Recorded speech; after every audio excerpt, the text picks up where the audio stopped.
नमस्कार, जय सिया राम। दोस्तों, मेरे YouTube चैनल शिक्षाप्रद कहानियों में आपका एक बार फिर से स्वागत है। दोस्तों, मैं आपके लिए आज फिर से हाजिर हूँ एक नई कहानी के साथ। और आज मैं आपको एक राजस्थानी लोक कथा ढोला मारू सुनाने जा रहा हूँ।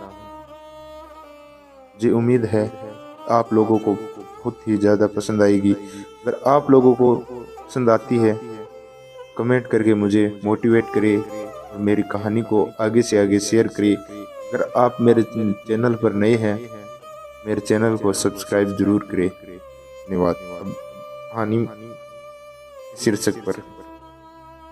राजस्थान की लोक कथाओं में बहुत सी प्रेम कथाएं प्रचलित है। इन सब में ढोला मारू प्रेम गाथा विशेष लोकप्रियता रही है।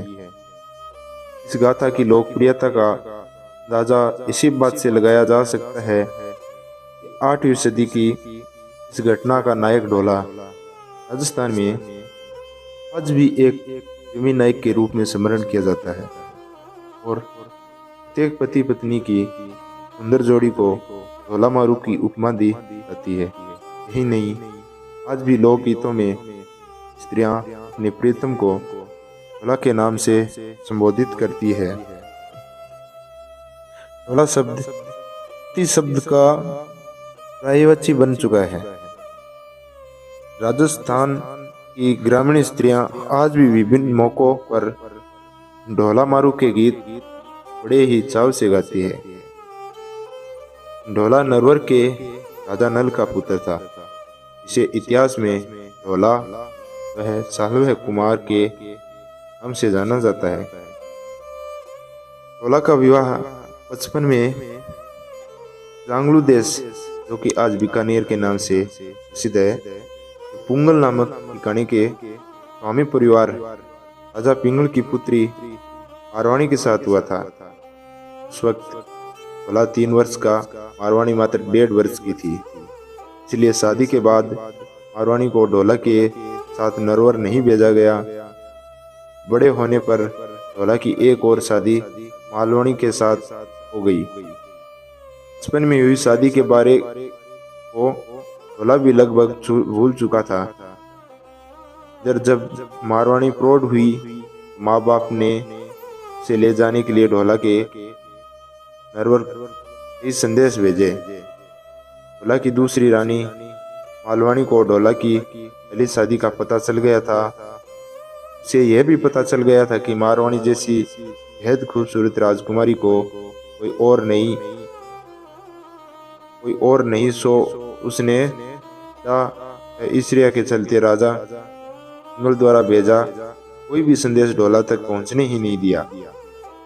संदेश वाहकों को ढोला तक पहुंचने से पहले ही मरवा डालती थी। उधर मारवाणी के अंकुरित यौवन ने अपना रंग दिखाना शुरू कर दिया। एक दिन उसे सपन में अपने प्रीतम ढोला के दर्शन हुए। उसके बाद तो वह ढोला के वियोग में जलती रही। उसे न खाने में रुचि रही, न किसी और कार्य में। उसकी हालत देख उसकी माँ ने राजा पिंगल से ढोला को फिर से संदेश भेजने का आग्रह किया। इस बार राजा पिंगल ने सोचा, संदेश वाहक को तो मालवाणी मरवा डालती है, इसलिए इस बार उन्होंने किसी चतुर ढोली को नरवर भेजा है, जो गाने के बहाने ढोला तक संदेश पहुंचा उसे मारवाणी के साथ हुई उसकी शादी की याद दिला दे। ढोली नरवर के लिए रवाना हो रहा था। मारवाणी ने उसे अपने पास बुलाकर मारू राग में दोहे बनाकर दिए और समझाए कि कैसे ढोला के मुख जाकर सुनाना है। ढोली ने मारवाणी को वचन दिया कि वह जीता रहा ढोला का जरूर लेकर आएगा और मर गया तो वही का होकर रह जाएगा। तो ढोली याचक बनकर किसी तरह नरवर में ढोला के महल तक पहुंचने में कामयाब हो गया और रात होते ही उसने ऊंची आवाज में गाना शुरू किया। उस रात बादल छा रहे थे। अंधेरी रात में बिजलियां चमक रही थी और झीणी झीणी पड़ती वर्षा की फुहारों के साथ वातावरण में ढोली ने मल्हार राग में गाना शुरू किया। इसे सुहाने मौसम में ढोली की मल्हार राग का मधुर संगीत ढोला के कानों में गूंजने लगा और ढोला फन उठाए नाग की भांति राग पर झूमने लगा। ढोली ने साफ शब्दों में गाया, ढोला नरवर शेर या पुंगड़ गड़िया है। गीत में पुंगड़ व मारवाणी का नाम सुनते ही ढोला चौंका तो उसे अपने बालपने में हुई शादी की याद ताजा हो आई। ढोली ने तो मल्हार व मारू राग में मारवाणी के रूप का वर्णन ऐसे किया जैसे पुस्तक खोलकर सामने रख दी हो। इसे सुनकर ढोला तड़प उठा।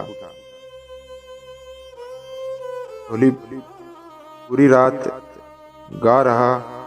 सुबह ढोला ने उसे बुलाकर पूछा तो उसने पुंगल से लाया मारवाणी का पूरा संदेशा सुनाते हुए बताया कि इसे मारवाणी उसके वियोग में चल रही है।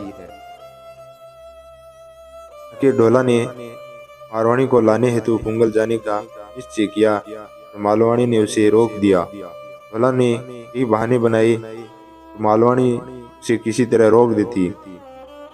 एक दिन ढोला एक बहुत तेज चलने वाले ऊंट पर सवार होकर मालवाणी को लेने चल ही दिया और पुंगल पहुंच गया। मारवाणी ढोला से मिलकर उसी से झूम उठी। दोनों ने पुंगल में कई दिन बिताए और एक दिन ढोला ने मारवाणी को अपने साथ ऊंट पर बिठा हरवर जाने के लिए राजा पिंगल से विदा ली। कहते हैं रास्ते में रेगिस्तान में मारवाणी को सांप ने काट खाया। शिव पार्वती ने आकर मारवाणी को जीवन दान दे दिया। आगे बढ़ने पर ढोला उमर सुमरा के षड्यंत्र में फंस गया।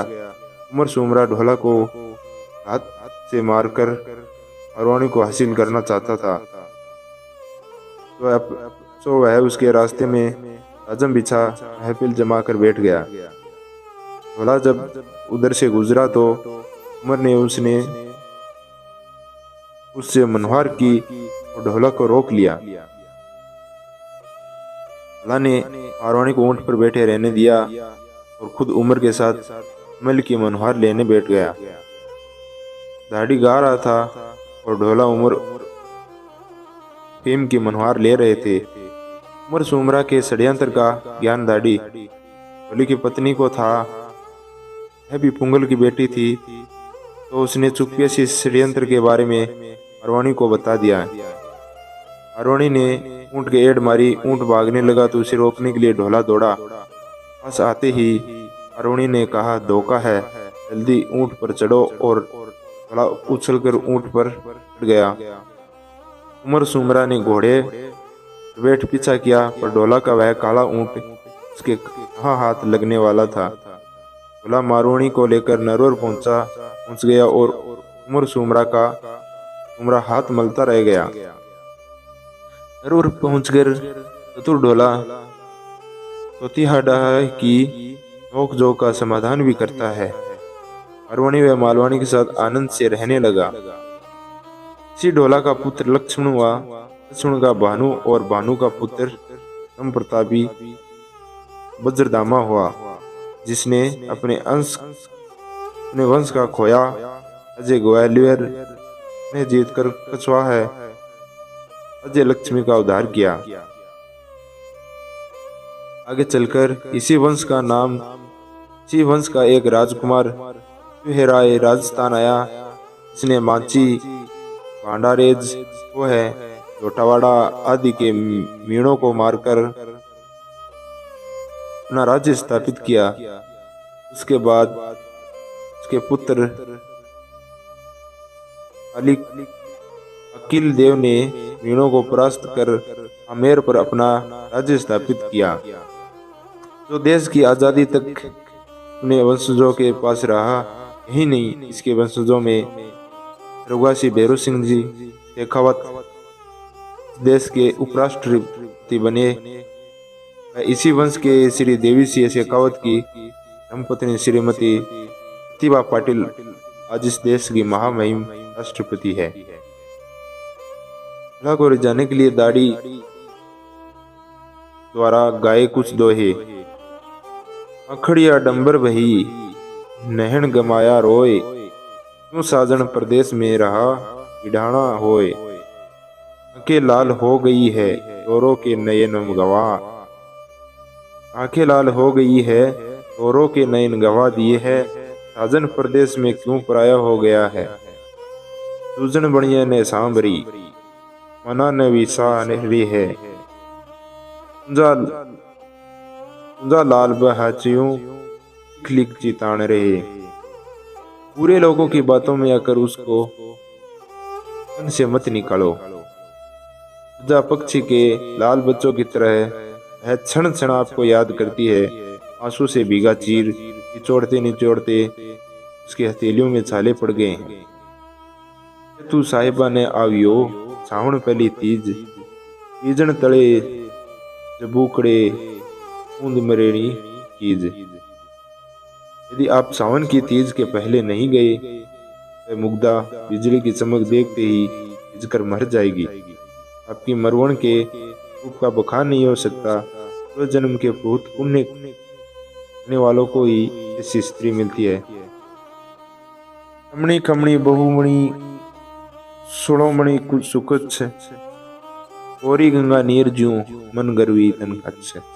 खुद से गुणों वाली समशील नम्र है, कोमल है, गंगा के पानी जैसी गोरी है, उसका मन और तन श्रेष्ठ है। हाथी जैसी चाल, हीरे जैसे दांत, मूंग सरीखे होठ है। आपकी मरोनी की सियों जैसी कमर है, चंद्रमा जैसी भोए। आदिता हूँ उजड़ो मारूणी मुख प्राण, जीना कपड़ा पेरना ज्यों झाकी ही सोप्रण। हारोणी का सूर्य मुख सूर्य से भी उज्जवल है, जिन्हें कपड़ों में से शरीर में चमकता है, मानो शरण झांक रहा है। धन्यवाद दोस्तों।